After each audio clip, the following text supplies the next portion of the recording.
Not later, not before, but now.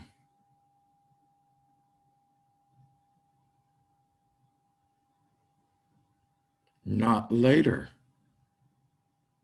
not before, but now.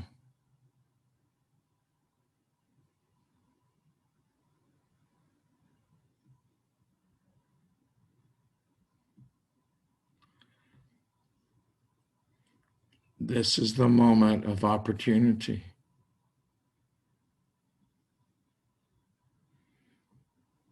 The moment to co-create, in a very modest way, co-create the unfolding of our lives.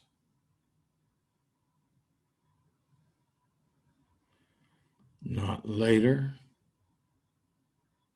not before, but now.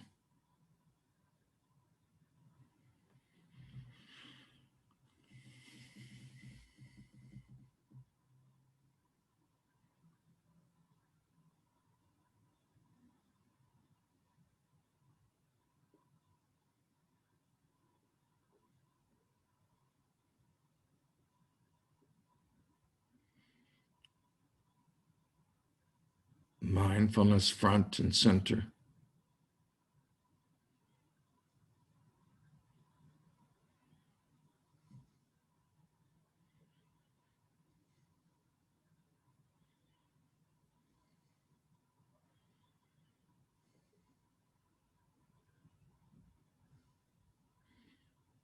Naming your outer experiences,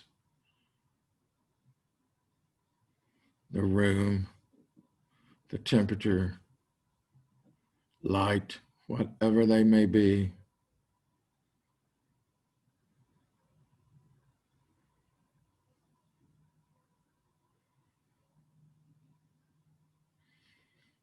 Opening to the felt sense of your inner experience. It includes your attitude and thoughts and comments. But what is underneath that? What is more immediate?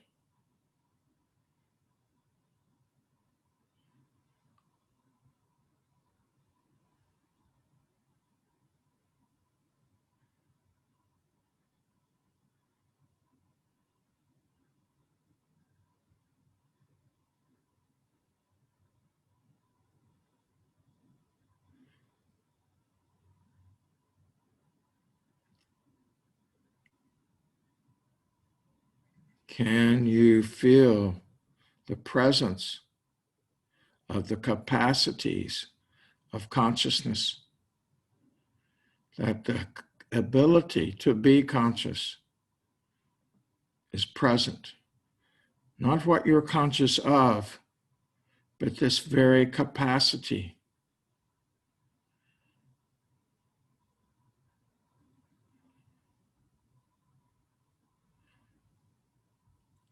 Consciousness is knowing objects of experience.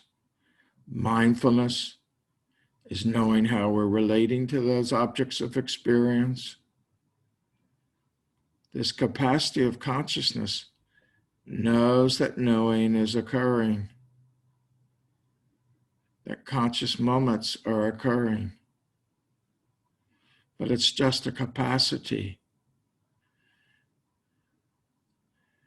It's not grasping, attaching, preferring.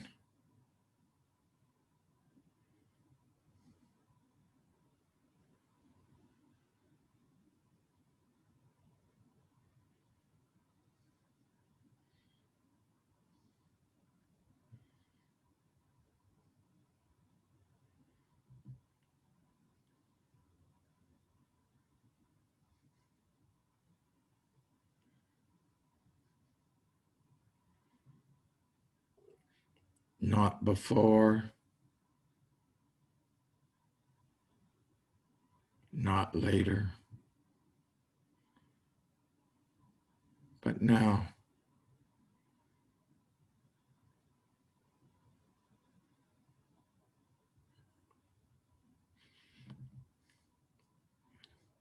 This knowing works either way.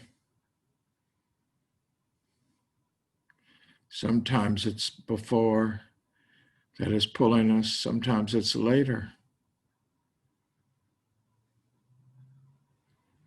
We start where we are.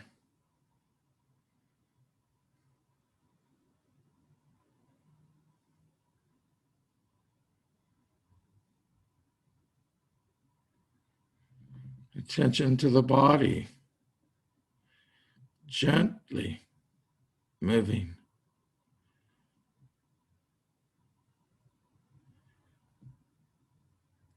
To the knowing of the body.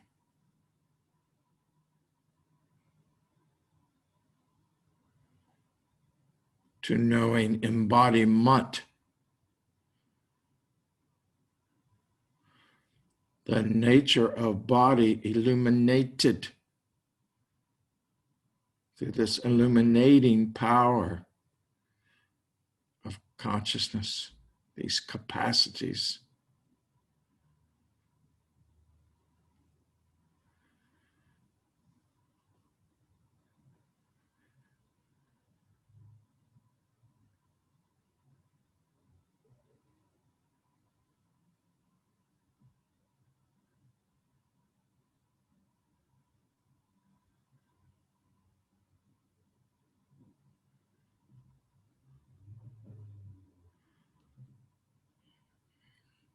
Not judging the body as good or bad, not comparing the body as better than, worse than, or the same as the Buddha instructs us to carefully not do. Not fixing the body.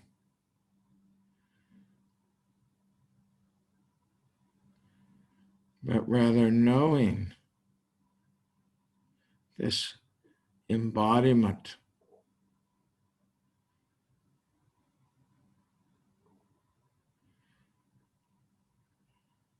is a precious gift.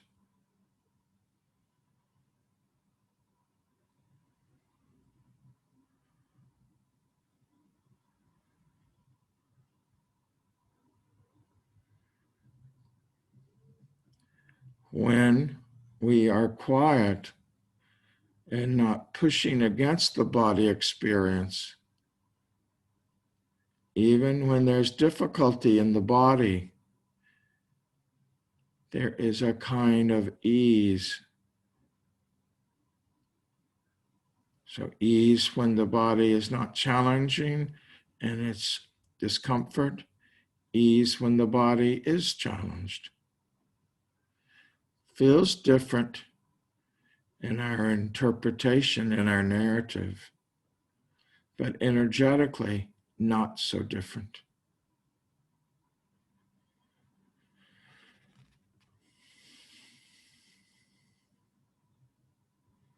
Drop the attention to the lower half of the body.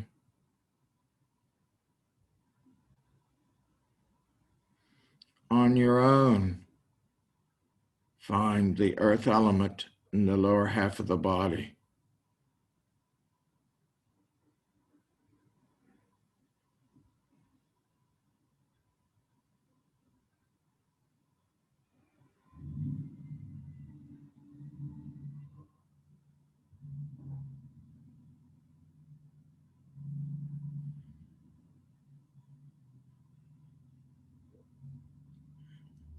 Invite the earth element to rest on Mother Earth.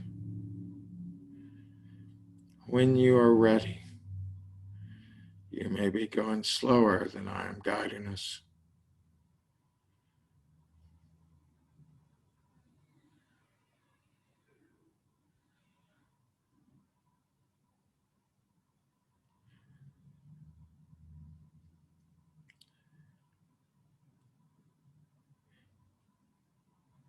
Feeling the groundedness when earth element is resting on earth.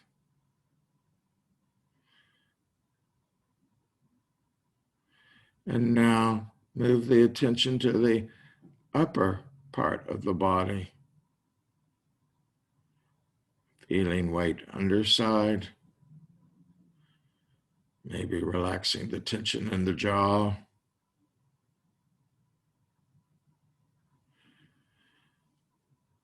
Feeling the earth element and ceasing to hold on to it. You might actually feel the spine come into more ease immediately.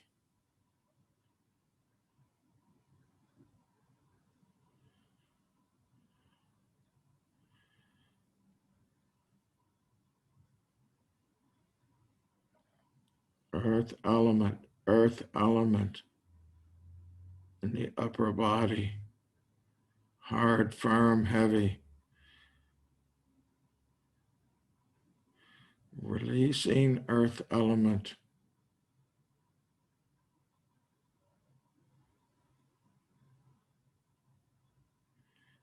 Inviting earth element to rest on earth.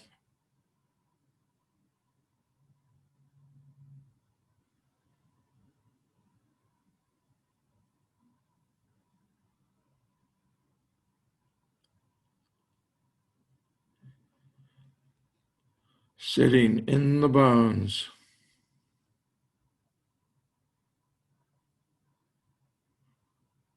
Earth element. A ground. Just as our aspiration and our living from intention is a ground.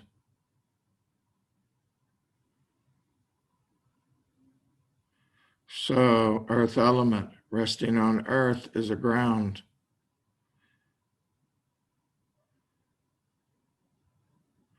Something settled.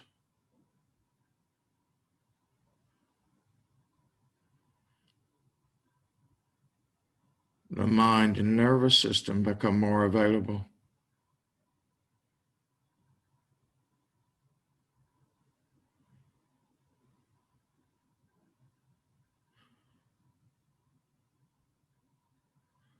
This feeling of ground is there when we're being available to the Dhamma.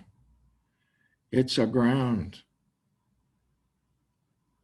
Here, all the grasping and attachment, when it's the Dhamma that's our ground, is let loose.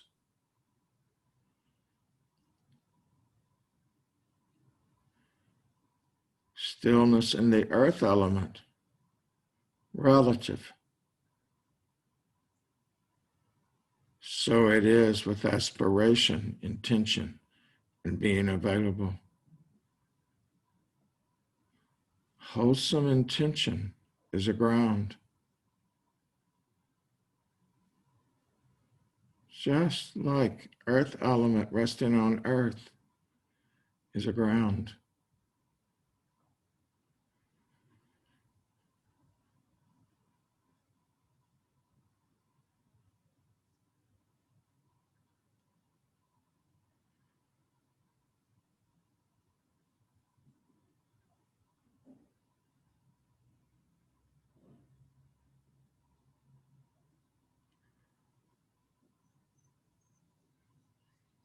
I invite you to reflect on the truth of this as a felt experience,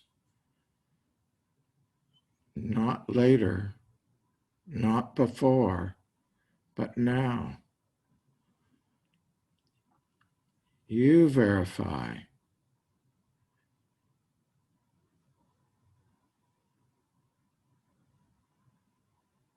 Your insight.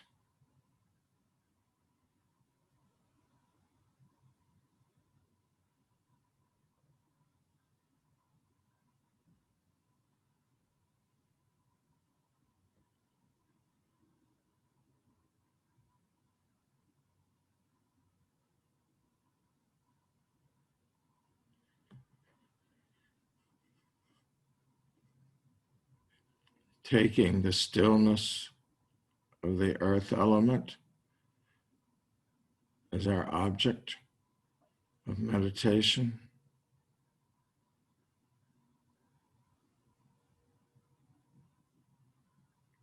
Notice that within the body experience, there is also the earth element, the wind element.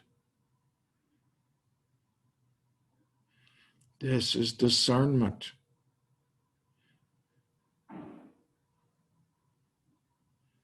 This ability to see through, to open to the entirety of experience.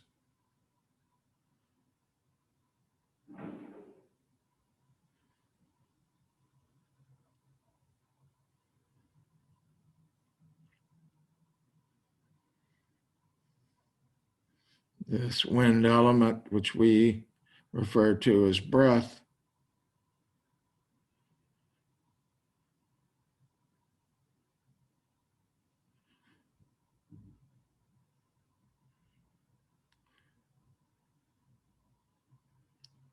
movement, movement,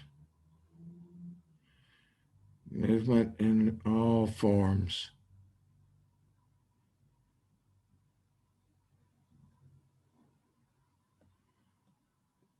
Pressure, where air is pressing throughout the body.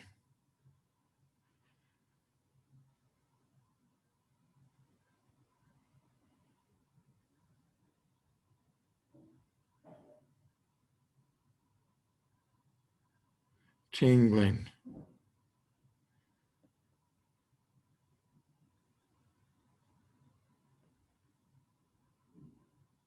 vibrating,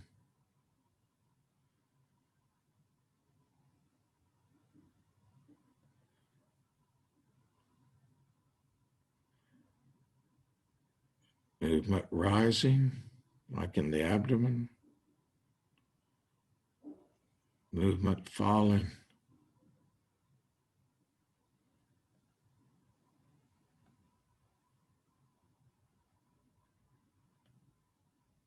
Here, now.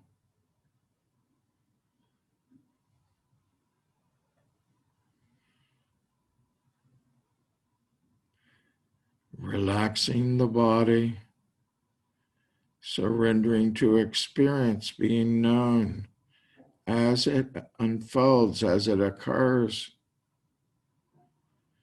Stillness and movement in the body.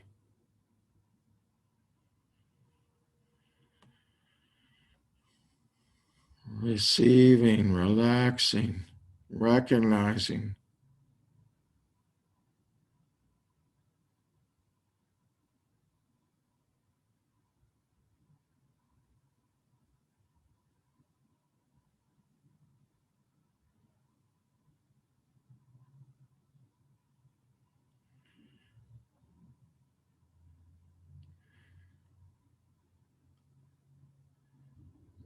With this knowing of body, with this experiencing of movement,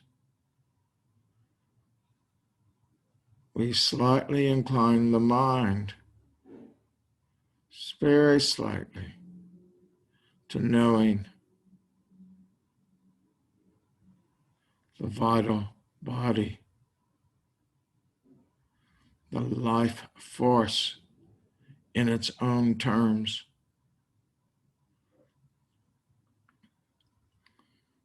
The flow, the stream, the furnace, the generator, the chi, the ki, the tanyen, the prana.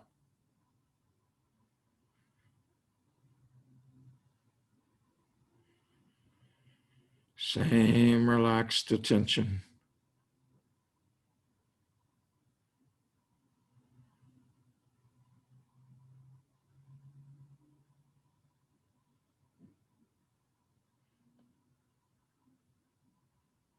Feeling vitality.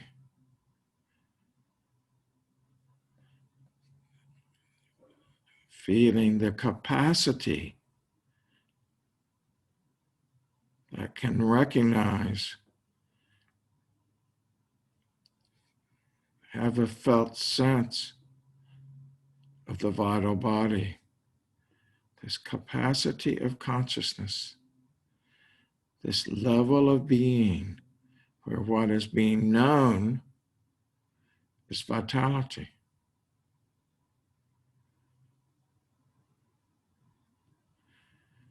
It can be quiet, this experience,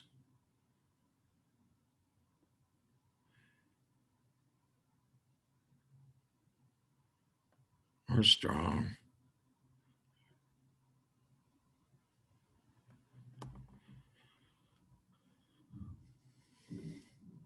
Feeling this vitality as our object of meditation, this vital body, we incline the mind ever so slightly. May I know the emotional body. May the emotional body be known.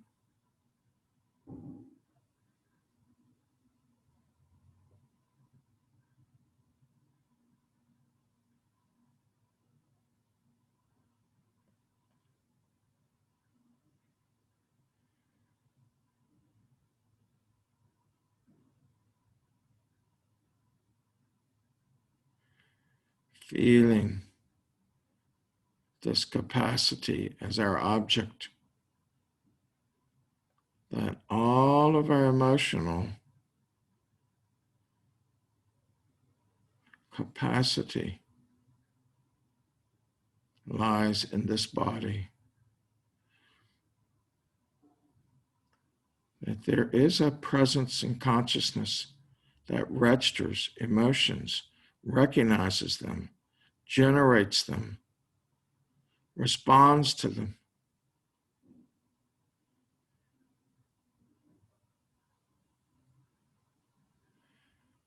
It does, it knows as a capacity, not as a personality, not as something that is not fully integrated into the wholeness of experience, but as an aspect of our experience, a dimension of our experience. The emotional domain.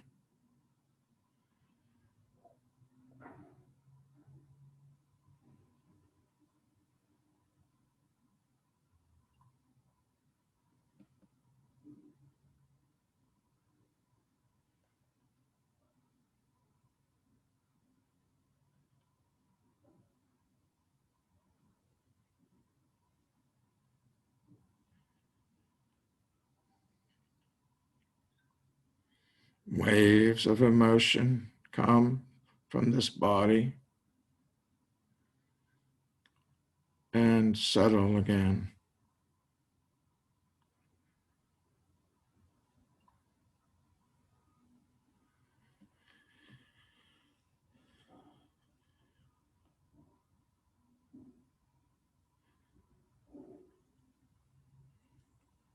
We interpret these waves as pleasant or unpleasant, or neither pleasant nor unpleasant.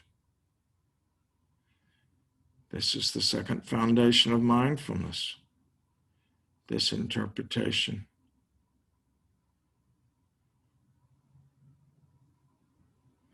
But here too, we can notice, which is also there in the second foundation,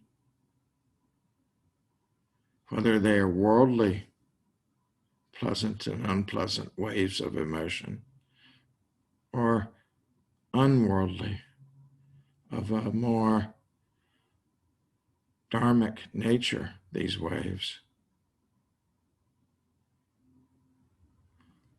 Less involved with attachment and grasping, aversion, but more one of awe, acceptance, wonderment.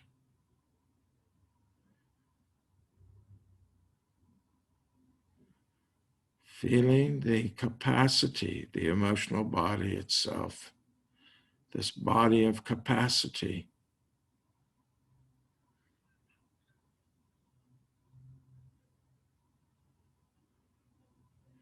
its ability, its responsiveness,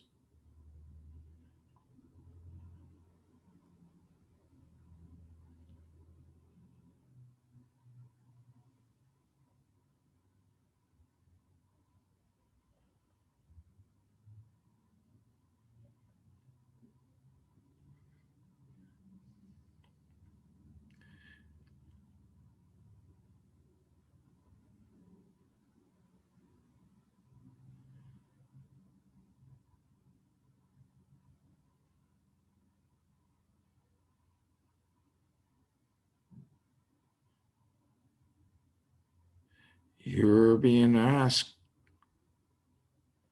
suggested to experience this in its raw form, not through your concept, not through your previous familiarity, but directly here, now.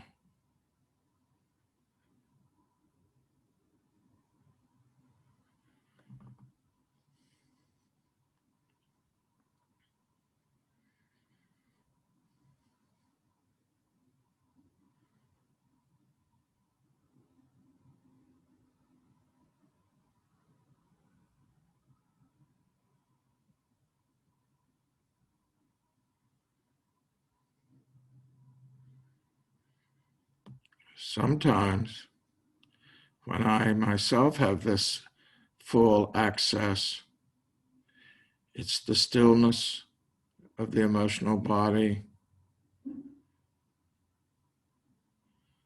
or its warmth, or its goodness. That is what I experience.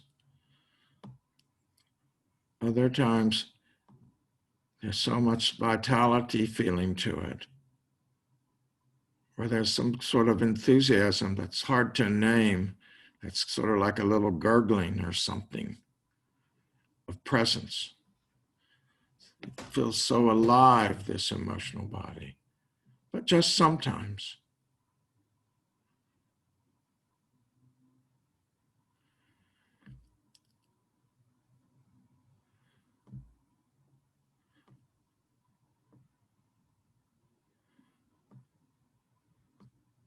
Sometimes these waves of emotion are me and mine, and other times it's a feeling of, well, look at that. Whoa, this human experience. And there's all of this space around it. What matters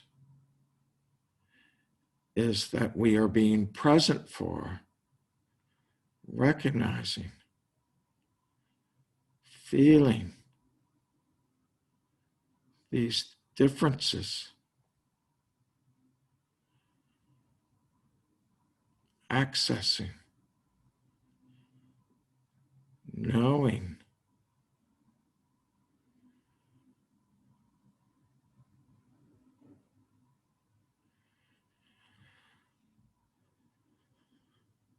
From this intimate touching of the capacity of emotional response, we feel the vitalness of that capacity and return to the vital body, not in any rush. Some days it's a snap and you're back. Other days you have to sort of walk back step by step, reestablish. Sometimes you have to go back to the physical body and go back to the vital body that way.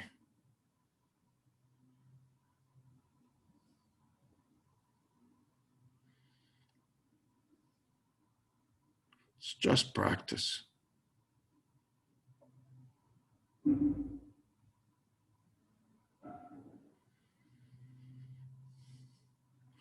Remembering our renunciations of judging, comparing, and fixing from the vital body, we gently turn towards the etheric body with our attention.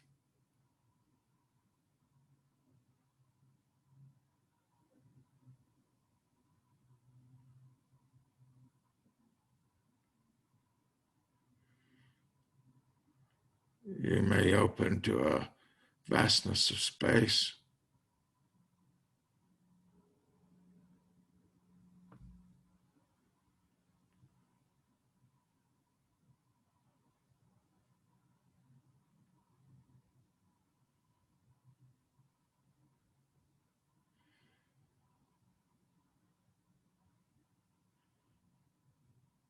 You may feel its effect on the physical body.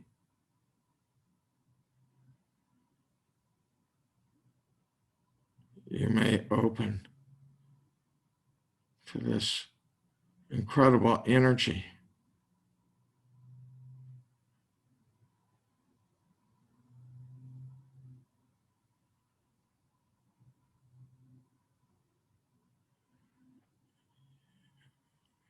You may open to a feeling, well, this is home for me.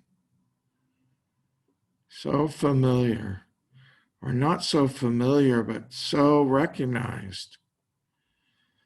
Oh,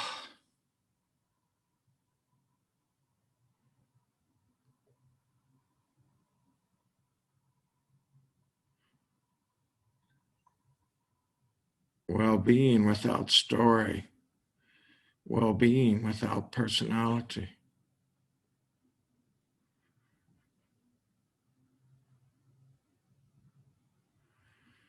This akash, this space,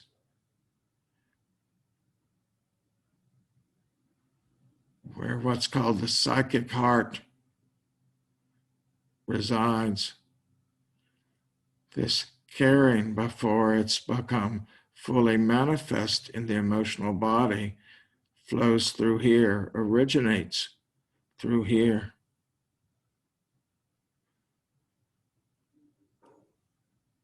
All the subtle elements of earth, air, fire, water, space, consciousness originate here in this etheric space before they are manifest in the manifest bodies.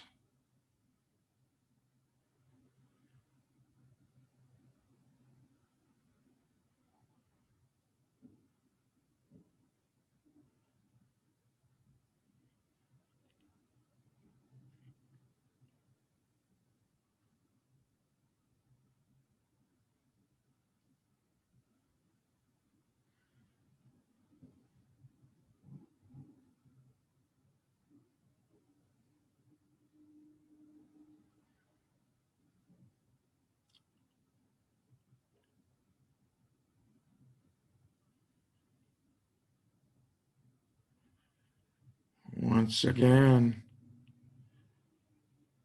it's not that you are unfamiliar. Many of you are quite familiar.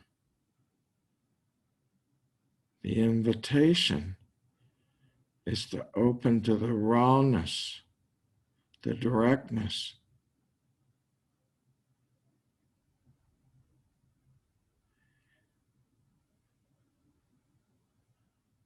Not later, not before, but now.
At times, This capacity of consciousness is so strong that there's not much else.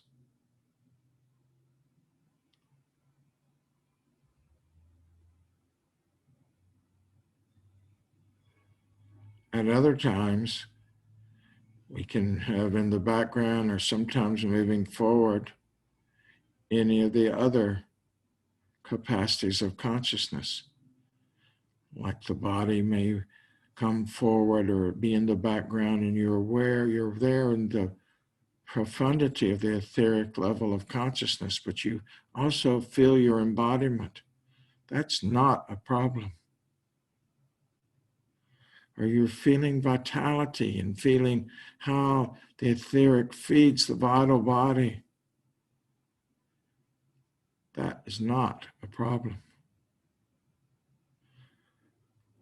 Or you feel that connection, your emotional body lights up, or feels like it's being bathed, or can really feel some waves of one kind or another. That's not a problem. Keep returning to the etheric body in the foreground, but gently, patiently.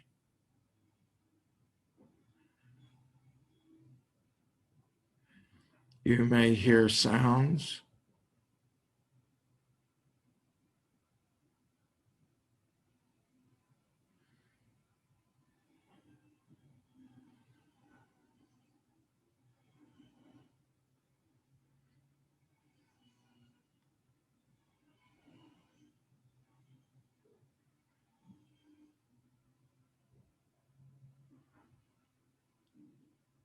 You may feel an implicit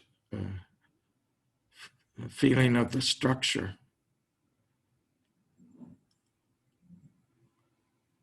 The structure of what? Of the universe, of the bodies.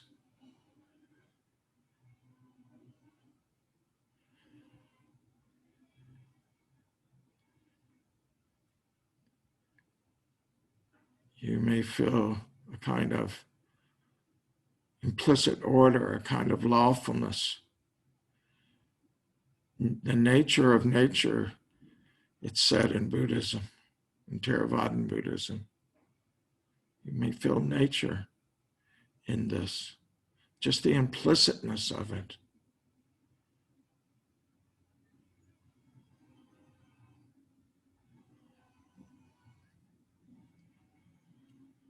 A sense of oneness, this collective knowing.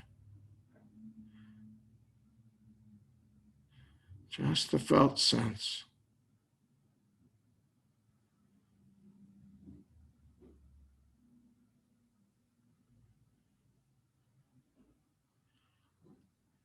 Many of you have reported a feeling of healing occurring. Physical healing, emotional healing, a tolerance of bearing that allows discomfort to start to resolve itself.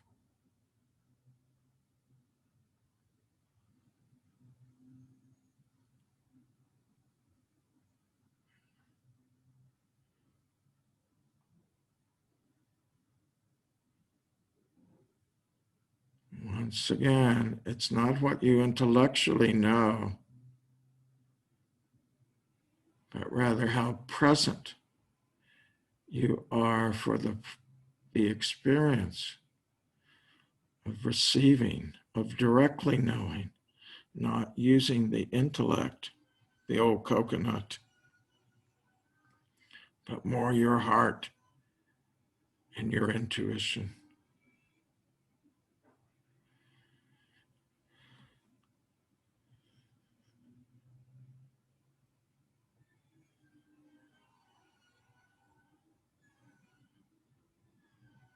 We recognize more and we comment less. This into this etheric level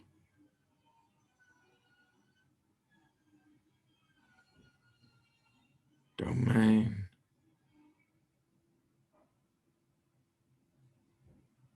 aspect, capacity, beingness, level of beingness.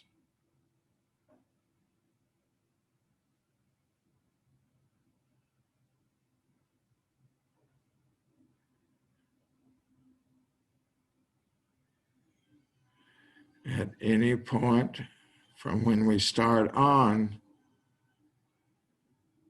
any of us can choose to stay with that aspect of our experience. Here too, you may wish to stay.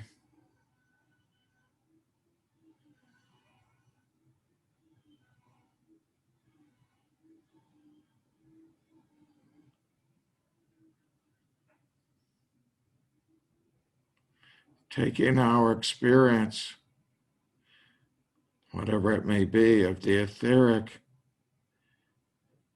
and its immediacy, its localness, its embodiment,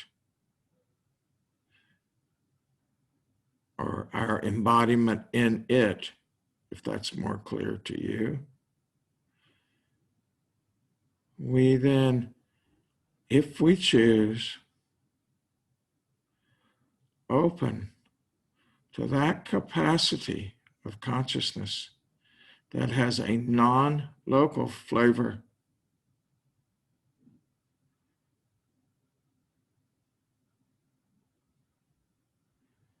The astral level of being.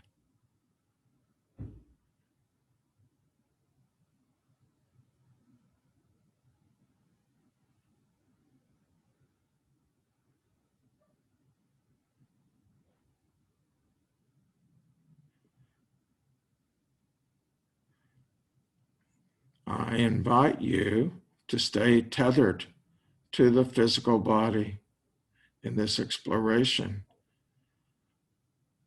for the sake of learning how to stay tethered when you are doing regular Vipassana. And these moments occur where one really opens to the astral level. To be tethered means that you keep some feeling of the earth element. There's a little checking in, or you can imagine it even like an umbilical cord.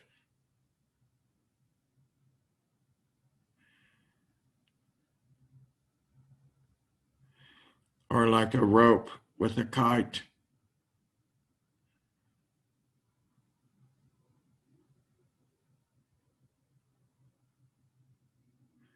The feeling of this astral level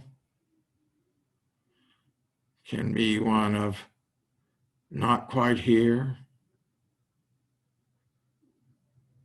of floating, of removed. Mostly we feel it in everyday life and lots of in-between moments, interstitial moments,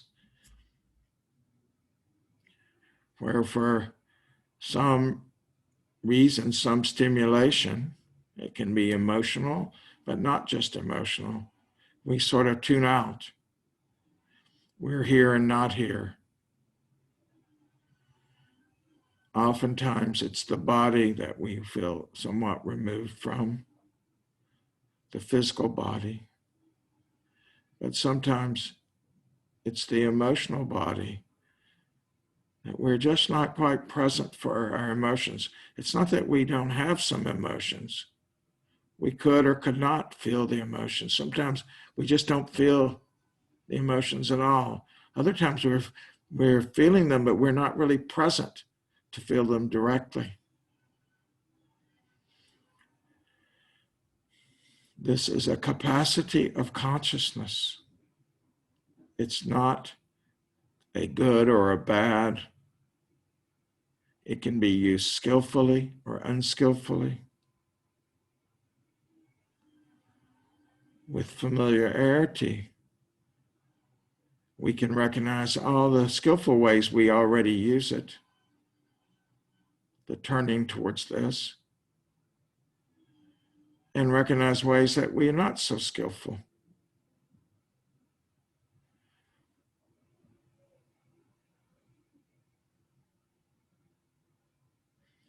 Sometimes there's a nearness to the physicality of the physical body and the physicality of the emotional body, where we're not that far removed from the manifest of either of those or one or the other. Other times we're quite distant.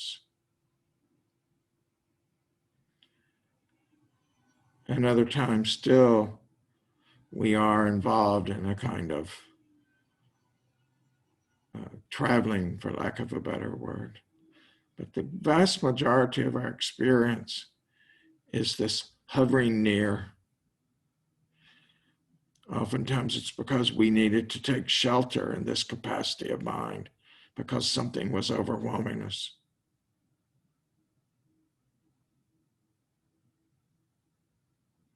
It may be trauma in the past that's gotten triggered somehow now.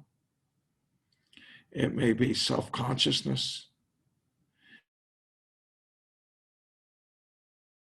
For myself, I so believe that I will mess up any kind of technology that I pop up into the astral level of consciousness because it's in my agitation. I'm just getting away from my agitation. This does not help me in terms of dealing with the technology. I forget to push, or I push the wrong thing, or whatever happens. But it's my pattern. What is your pattern? There can be many. Sometimes we have in our emotional body interpretation, waves of blaming ourselves. And to get a relief from that blaming, we move to this astral level. Give you more and more and more examples.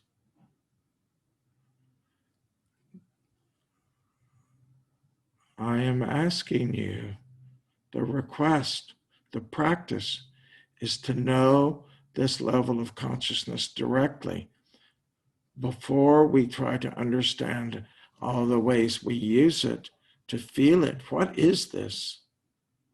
How is this? What's its nature?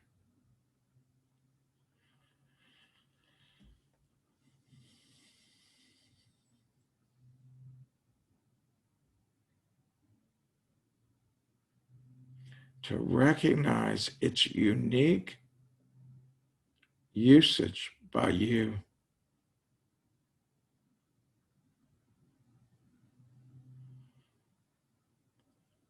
How many times, because your nervous system gets out of kilter one way or the other, have you repeatedly resided in this astral level where you can still function, but not overwhelmed by what you are feeling?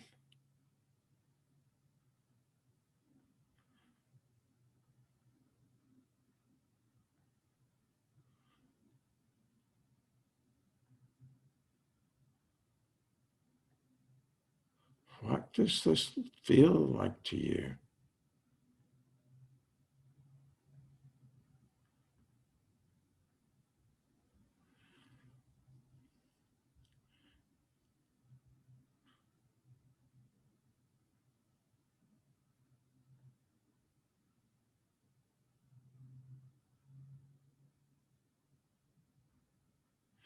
It's benign. Can you feel the benignness? All aspects of consciousness are benign. They arise from this empty, radiating, responsive awareness that's empty. But they can be used skillfully or unskillfully. They themselves are just capacities, ethically neutral, as we've said repeatedly.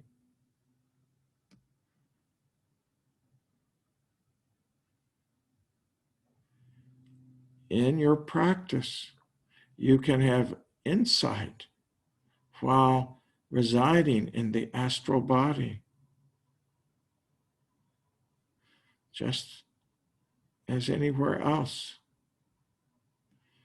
In this field of consciousness that arises where there's more than one aspect present, this can be very useful.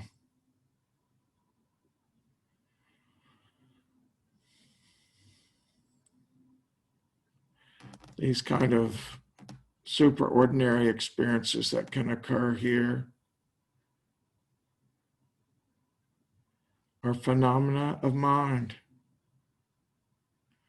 We are not practicing to have big experiences, which can occur here or in the etheric level.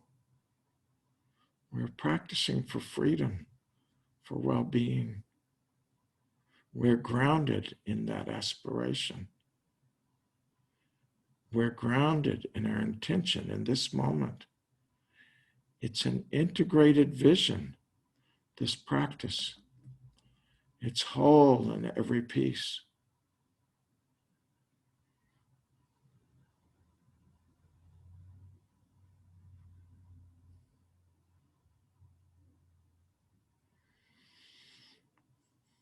With this feeling of non-local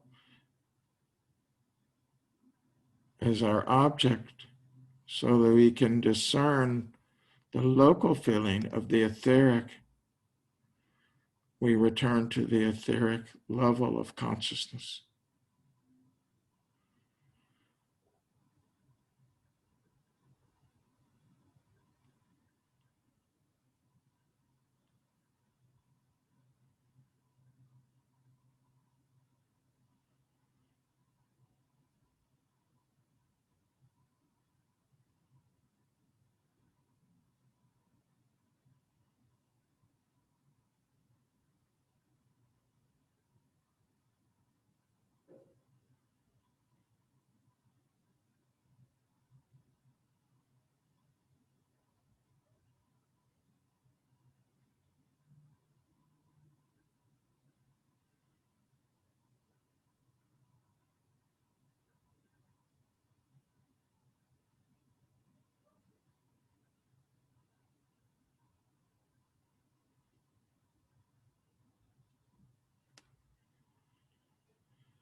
From this spaciousness, from this energetic experience, from this sense of knowing,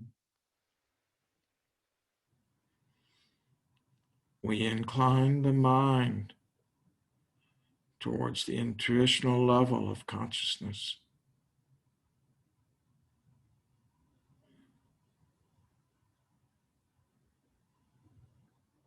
This extraordinary capacity of intuitive knowing. In the map, as was given to me, it was called Buddhi, meaning this understanding, this liberating insight capacity of the Buddha, the ultimate discernment. What occurs here is beyond achievement, beyond the ego's ability to achieve. Rather, what is here is attainment. This direct knowing that is not coming from logic, but from a direct knowing using this, what he sometimes referred to as superconsciousness.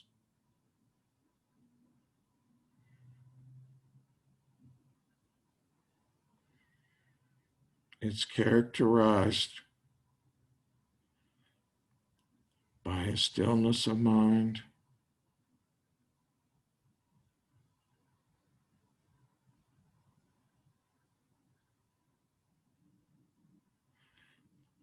a mind that's both one-pointed and expansive. It's knowing itself.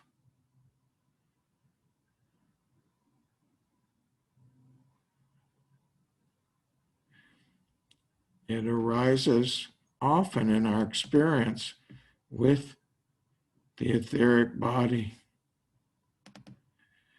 where something is known, and it's this intuitional body that knows it. The knowledge arises in this field of the etheric and is understood, occurs as insight here in the intuitional.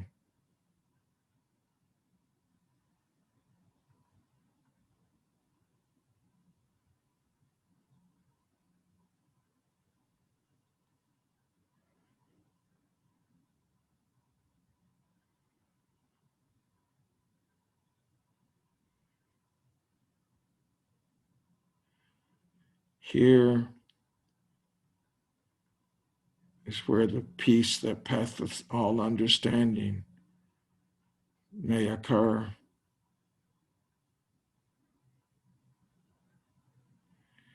Here is where the recognition of oneness is realized.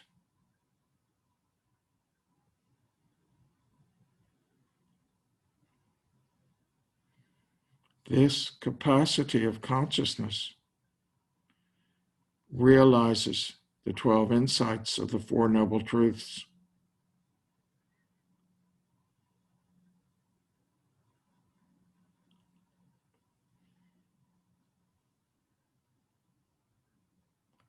Each insight is penetrated by this ability of knowing.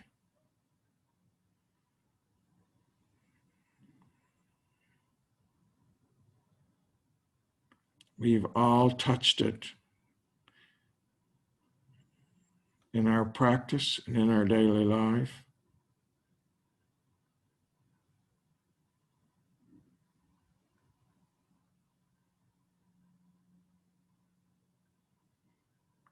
We've had these recognitions, these moments of recognition. We've known something extraordinary about it. Maybe they were just little flashes and gone, or maybe they were like being struck by lightning in a way that you're changed.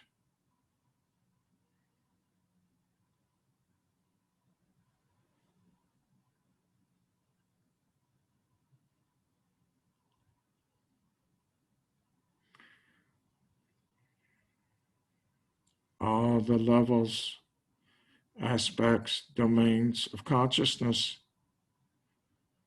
are accessible from here. There's an interplay because it's one consciousness in its aspects, its levels, its differing capacities. You know this in you.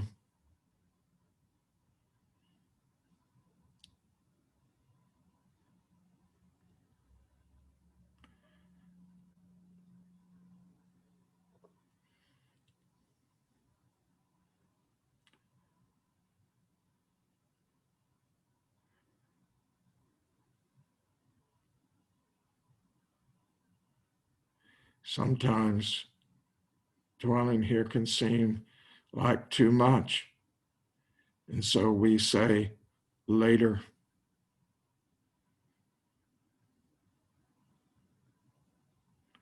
Sometimes we go, oh, I've known this a lot already in my practice. And we're saying before.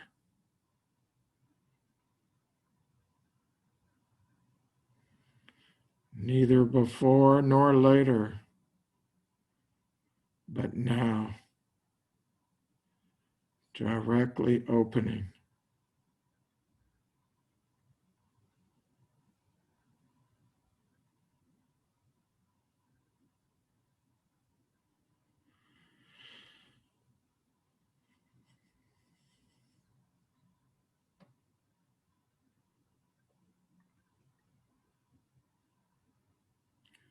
May the intuitional body be known.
Feeling directly the capacity of insight, a prior to an insight regarding an object, but insight to insight itself.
In this capacity lies luminous consciousness.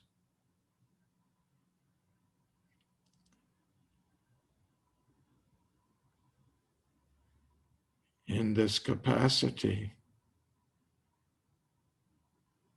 gate, gate, par, gate, parasham gate, bodhisvaha, gone, gone, gone far beyond.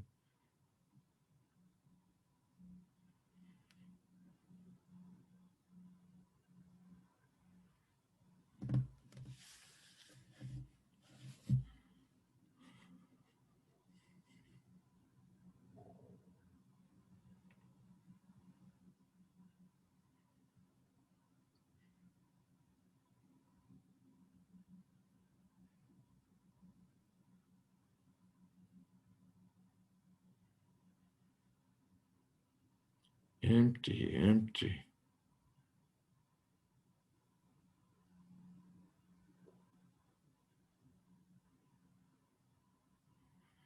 Still and still moving.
In your practice, it is at this level of consciousness that you would say, may I understand dukkha,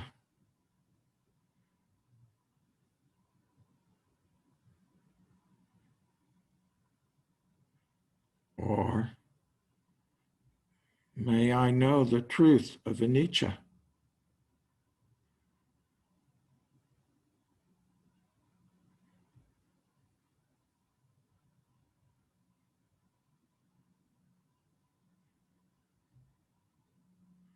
or you would take consciousness as an object. So your subject and object in practice are both consciousness.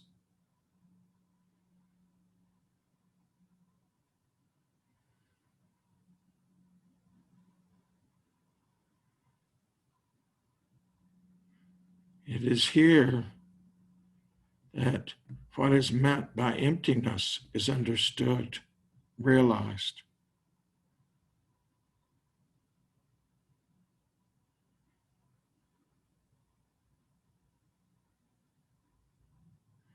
Not achievement, but an attainment of practice.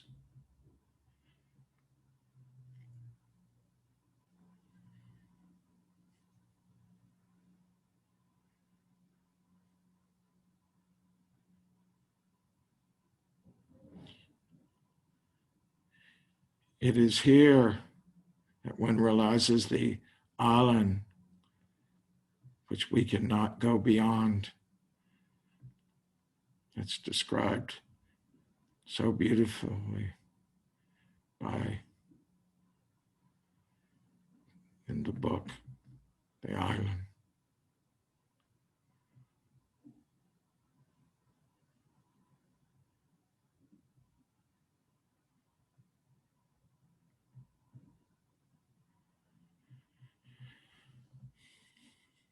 We access this through practice. We access it spontaneously sometimes, some people, and it can be cultivated like every other level, aspect, dimension, capacity of consciousness.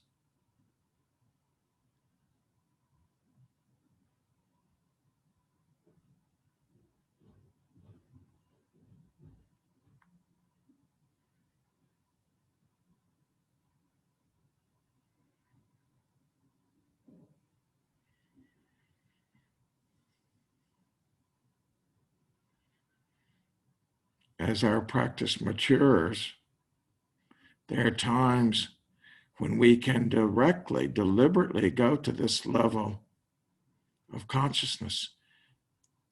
We are doing the scales in order to learn, to be familiar, to not be confused by what arises in content.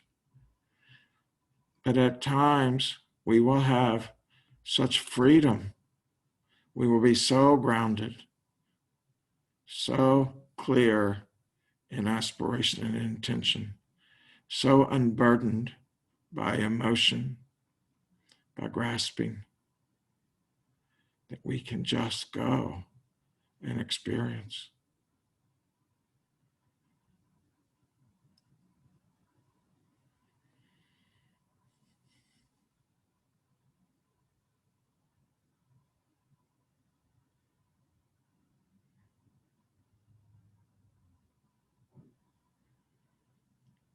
From this intuitional knowing, this body from which insight arises, we return through the other aspects of consciousness, being informed as we return by this insight, moving directly, deliberately to the astral level of consciousness.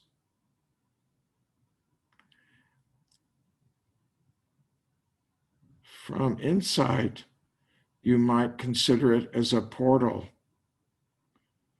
where we can mentally, that is the emotional mental body, come into knowing and doing in the emotional body, or move away from.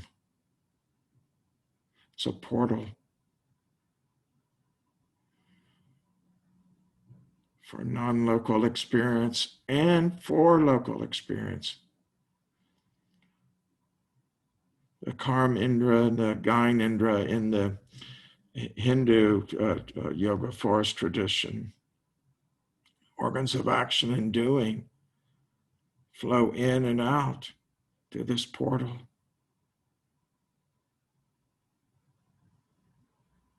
This is to be reflected upon later.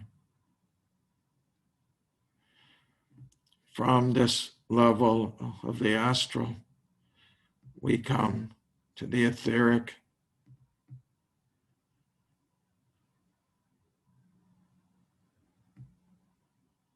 feeling the presence of the intuitional with the etheric. What wonder! How exciting! How promising!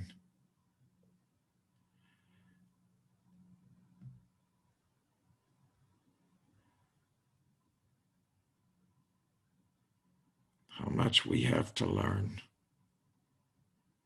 What a gift we've been given, this human birth.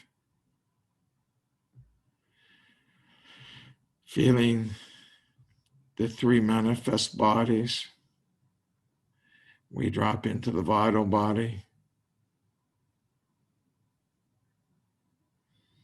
and immediately turn to the emotional body.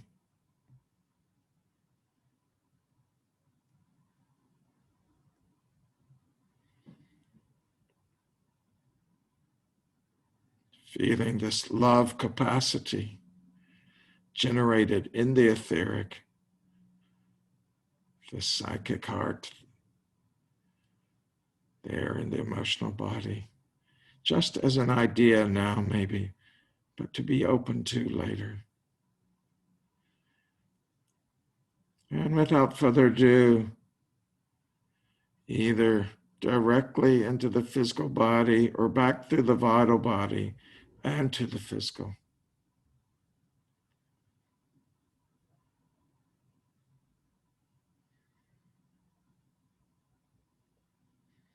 The here and now of the physical. All the wonderment of all capacities embodied.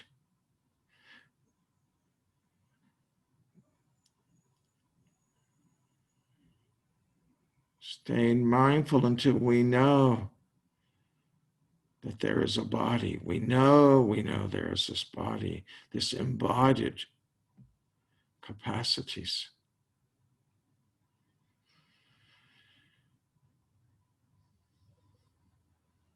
Feeling the three manifest as one, please.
In learning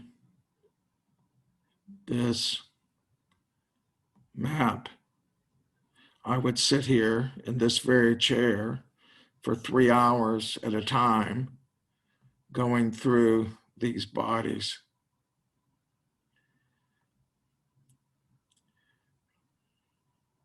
And as I did this over and over, it became more sacred and profound, but I wasn't trying to do that. I was just trying to fulfill my obligation to write the book that I had agreed to write for him. I was not trying to be profound. This is so important. You hear this. I was a regular mind with I have a regular mind, and I was just being regular. And then the change occurred just in the doing, without any idea that anything was going to occur. It occurs in the doing. And I would assume that's true for all of us. I can't know that, but I would assume that's true. It seems to be. I've been with so many people in meditation, discussion groups, so it seems to be true. I'm going to hold up this book, the Non-Bodies book, and I'm going to point out on page 161, and this is can you see the triangle at the very bottom here? Everybody nod your head if you're seeing that. Okay, imagine that is the three aspects of the physical body. Okay, so that's Philip, what do you mean the three aspects of the physical body? I'm sorry, not physical body, the manifest body. Thank you very much, Dana. The three manifest bodies. Physical, the vital, and the emotional body. Thank you very much for doing that. Yeah. I'm a bit out in space right now myself. So so they are in a triangle. This is also, from those of you with a yoga background, those are also the 3 points that you're sitting on. You're sitting on the sits bones and this little energetic point right at the perineum. And so there's many levels within the structure of whatever we are that this relates to. Show you one more thing.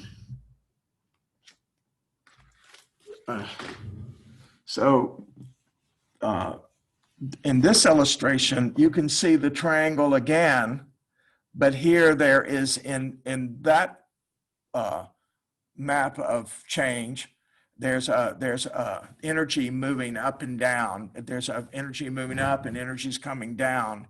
But so there is a transformation that is occurring. that relates to this change in consciousness. It's a description of it as a kind of energetic experience, and we certainly have this happen.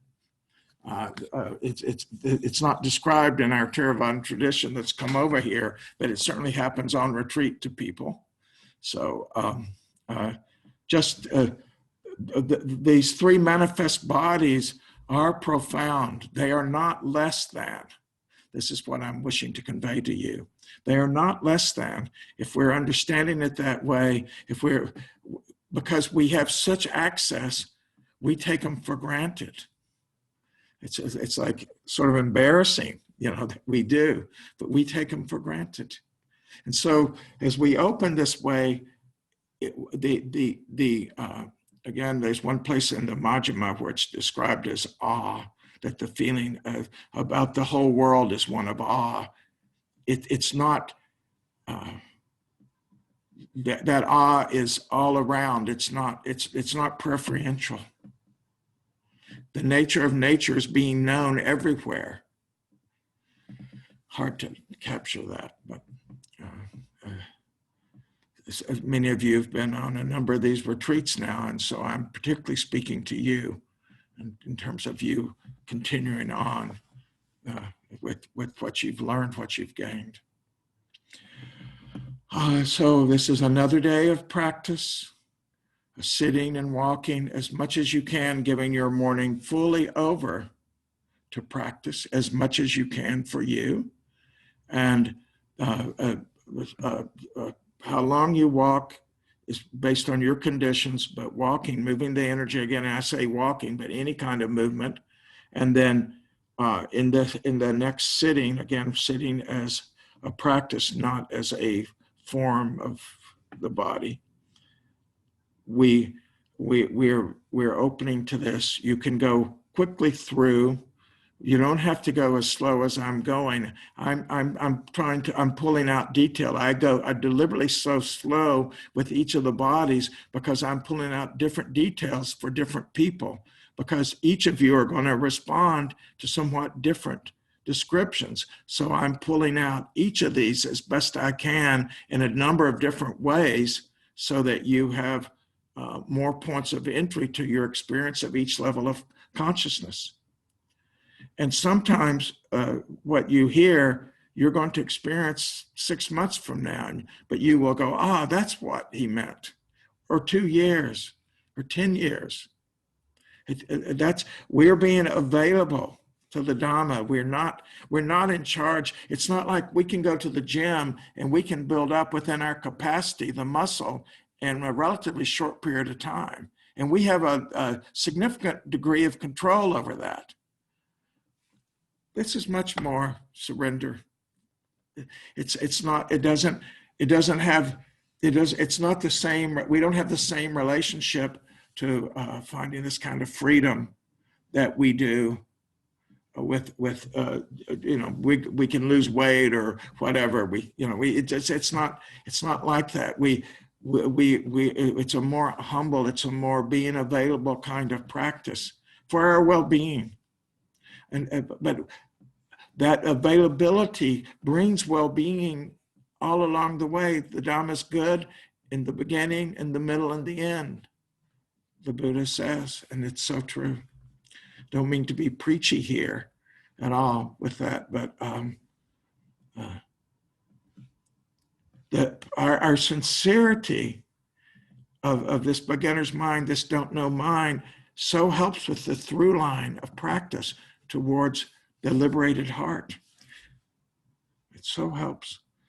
Many of you already know this, and others of you can find it just by practice in this way. With this, it's attitudinal. It's structurally what we're doing, and what we could be doing any aspect of our Vipassana practices, from metta practice to the 32 parts of the body, but the attitude is the same. It's the same attitude in the end. So the morning as much as you can sitting, and then some of you are doing all your work in the afternoon. But even if you're doing work in the afternoon before the 5 o'clock sit, if you can take just a short period of sit, walk, sit. Others of you are doing the practice the whole day long, and we really bow to that and appreciate your having that commitment and having circumstances that you can do it. That's really fortunate to have such circumstances. So you're doing your practice as best you can, but if you've committed the time, so show up in all the ways we can. And again, as we said repeatedly now, if you're washing dishes, feel the physical body. See if you can move from the physical body to feeling the vitality, the vital body as you're washing dishes. I do this throughout my day. When you're doing your walking practice, you can do the same thing. So you're brushing your teeth. Can you notice the state of your emotional body? Is there a wave of emotion going on? Are you up in the astral body as you're talking to someone on the phone about something? Just start to open 24/7 in that way. Have a wonderful day of practice. Be sure and make sure that you know which day you're doing your practice discussion meeting. And we will see you at 11 o'clock.